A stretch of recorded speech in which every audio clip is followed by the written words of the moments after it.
Hi guys, welcome back to another video. In today's video we're going to have some Division 19 ranked online gameplay in the women's flyweight division using Valentina Shevchenko coming up against also another Valentina Shevchenko, and in this gameplay here we're going to be coming up against an opponent who I fought 3 times before. He's beat me twice, I've beaten him once, and he is a top 100 player, as you'll see displayed in the bottom right hand corner there. I'm not sure what his rank was before the fight, but this is where my opponent was ranked after, and yeah, this opponent's an extremely good opponent, got very good combinations, and it's not my first time playing him, so I knew what to expect. Out of the 3 times I've played him, now being the 4th, I think 3 of those times he has been using Valentina Shevchenko, so he's well versed with her skill set and knows how to use it extremely well. And therefore, coming into this fight, I knew I had to be extremely careful. I was also on a 4 losing streak, and I learned a lot from this fight. I picked up a couple combinations that I'll be looking to take forward with me in my next fights, especially the roundhouse to the body and then the teep kick definitely drains the stamina. But coming into this fight here, I have one clear objective, and that's I'm going to work the lead leg. I'm going to try to pick up on combinations, and I'm not going to look to get dominated on the ground, because once I start piecing my opponent up on the feet, I know he's going to look to go to the ground. Therefore, I need to learn little habits and tricks that my opponent is going to utilise in order to get in a more advantageous position, predominantly being side control, because obviously you can implement a lot of damage going to crucifix, going to top mount, just a extremely dominant position here. You see I opt to go to sprawl, and like I said, sprawl is the best anti-grappling position when you're on the ground as the bottom fighter. You get into sprawl, you let your opponent look, he's used all his stamina, you reverse him, and now we end up in side control, which is the position he took me down originally to get me in, and now it's worked out in the exact opposite way.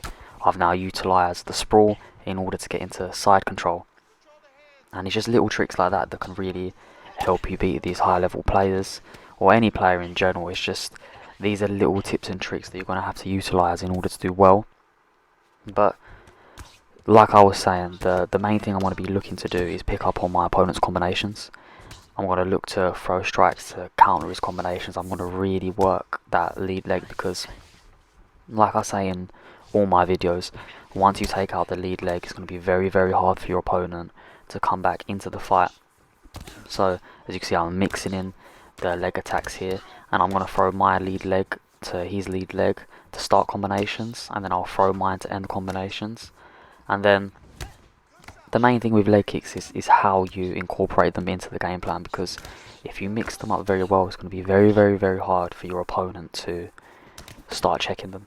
Because if you keep throwing them in the exact same way, exact same range, exact same combination placement, then of course your opponent's going to pick up on this, and it's going to be very easy for them to start checking your leg and even countering you with leg kicks as well. But one thing I have noticed here is that in the first round, which is normally my slower round, I've started to pick up that my opponent is swaying a lot, keeping his head off the centre line, which normally is really good, but when you do it too much, you become really prone to a left hook or right hook, and it will do a lot of damage because of the vulnerability where you're swaying, you're also losing stamina. If you then get clipped, it's going to do a lot of damage, and that's something that I noticed early on here, and it's something that going into the later rounds I can really look to capitalise on. But my opponent's doing a good job of working the body, landing a beautiful question mark kick there, and of course that's going to pay dividends for my opponent, because once the body health is down, it's going to be harder for me to throw combinations. Therefore that's something I need to be very cautious of. Obviously my opponent's very keen to throw the roundhouse to the body. I know that that's then going to set up the roundhouse to the head, because Valentina's got a beautiful array of kicks and they're very, very powerful. But it's something that's all in the back of my mind, and I know that once I start doing well on the feet, but once I start implementing the game plan that I want, my opponent will shoot for a takedown, and it's very important, like what we did with the first takedown which my opponent got, where we remained calm, reversed the position and ended up in the dominant position. It's exactly what I'm going to have to do for the second takedown, because it is going to come. I know it's going to come, no matter how many I deny. My opponent, as soon as I start taking out this lead leg, he's going to instantly shoot for my legs, because my opponent won't want anything to do with that. So as you can see, I'm waiting, and one thing I've picked up on is that I'm landing these leg kicks at a good time when my opponent's resetting, and it's throwing my opponent off a bit. It's starting to infuriate my opponent. And I've also picked up on when I'm striking, my opponent's expecting the uppercut, which is a punch that I don't utilise too often. and he's expecting it, like, obviously after the 1-2, and then you throw the uppercut, so he's swaying back, and where I'm not throwing it, I can counter with the straight right to the body, and it's really depleting my opponent's stamina. And that's one combination that I can see that's working right now, and I'm going to keep utilising it because my opponent's doing excellent work to my body. As you can see, my body health's not in a great position, but right now in round 2 I'm starting to grow in confidence here. Obviously I know my opponent's very skilled, so I always need to be wary because one round or one punch could change anything, one takedown, and that's the risk you run when playing against these high level players. But as it stands, I'm growing in confidence. I know that my opponent's lead leg is not in a good position. My opponent's not doing a great job of checking the kicks either, which is ideal for me because even if it takes a couple rounds, and it's only in the championship rounds that I start to get these leg health events. Once they come, and that's it, they're just going to keep coming, and the sooner my opponent switches stance, the better for me, because I can start working the other leg. My opponent here really needed to start throwing leg kicks out of his own in order to drain mine, and as you can see right now, I'm being the aggressor here, throwing in 4-5 strike combinations, and I'm really just giving my opponent something to think about, and these hooks are landing at a very good rate now. If you're watching carefully, you can see that when my opponent's moving his head off the centre line, I'm hitting him with hooks, and now that my opponent's expecting to throw the teep, I then go to the leg, and it's just a beautiful display right now. Obviously, it's never going to be flawless. Your opponent's always going to have ways of getting back into the fight, and of course you're going to withstand some damage. That's just common sense. When you're fighting against these guys that are really, really good, it's going to be very hard in order for you to control your damage limitation, but right now I'd say it's quite a almost flawless performance. We haven't been stunned or rocked as of yet. The only thing that isn't ideal, of course, is the body health. But as you can see in the combination that I threw not too long ago, maybe about 5 seconds ago, where my opponent swayed back expecting the uppercut, and then instead of throwing the straight that I'd usually throw in case my opponent was starting to pick up on that, I threw the leg kick. And whenever my opponent's moving his body off the centre line, I'm going to go straight for that leg, because when you're moving your body, it's very hard to block your leg. And coming into this round here, his leg's done, and what you can see I did there is I waited for my opponent to sway back in. So my opponent swayed, and as he's coming back, I threw the uppercut, giving him something else to think about. We got the drop now.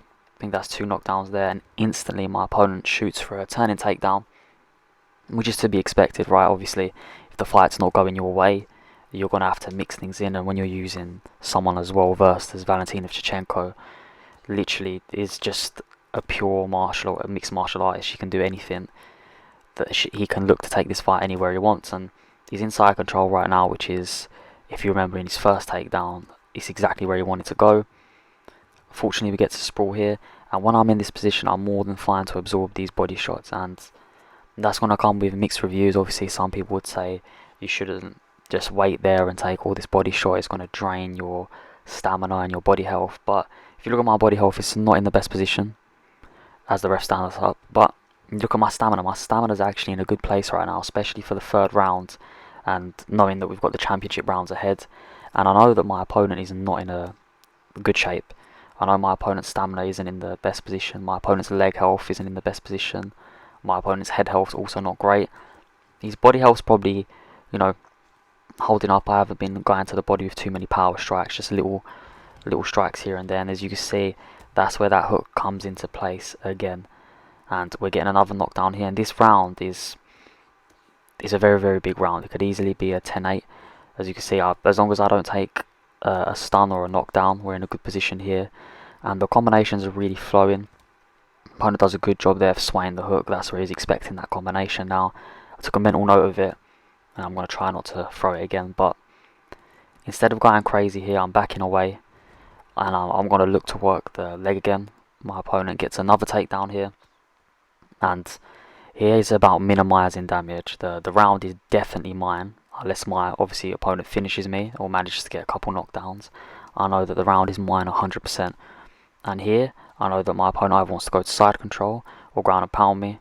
We catch his arm there, and then we reverse the position. And this is one thing that's been incredibly hard for my opponent, is the fact that whenever my opponent's got into a position where he can do damage or can control, we've always reversed the position.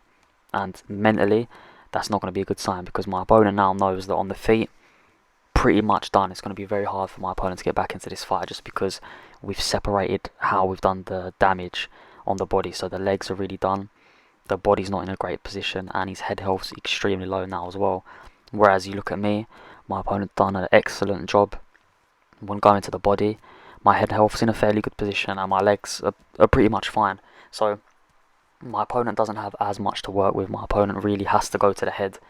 Has to go to the body in order to finish the fight, whereas I've got the legs or the head. Obviously it's hard to get a leg kick stoppage, but it's not impossible, and I've got another 2 rounds to really attack those legs. And as you can see off the bat, go to the leg and then sneak the strike to the body, and just being fairly aggressive, but it's calculated. It's calculated risks we're taking here. Missed the roundhouse to the body, and of course my opponent's going to go for the takedown there because my stamina's not in a great position. Knowing that, I pre-denied it. And right now it's just a matter of time before I hit my opponent with something that drops him.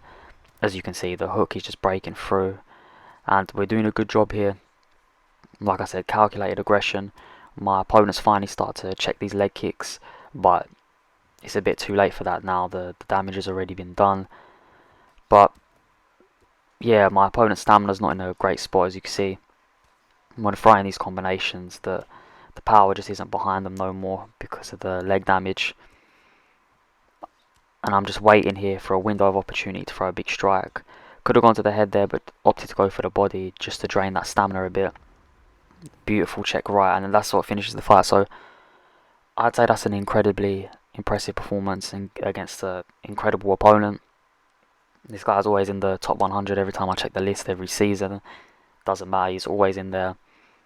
And there's a lot I've taken from this fight that I can move forward. My opponent had great combinations, but like I said, the game plan of working the legs and then picking up on my opponent's little mistakes where he was swaying back too much and the hooks were creeping in, and then it's just mixing up the array of strikes really won me that fight. So that's the video for today. Thank you for watching. Please like, comment and subscribe if you are new, and I'll see you next time.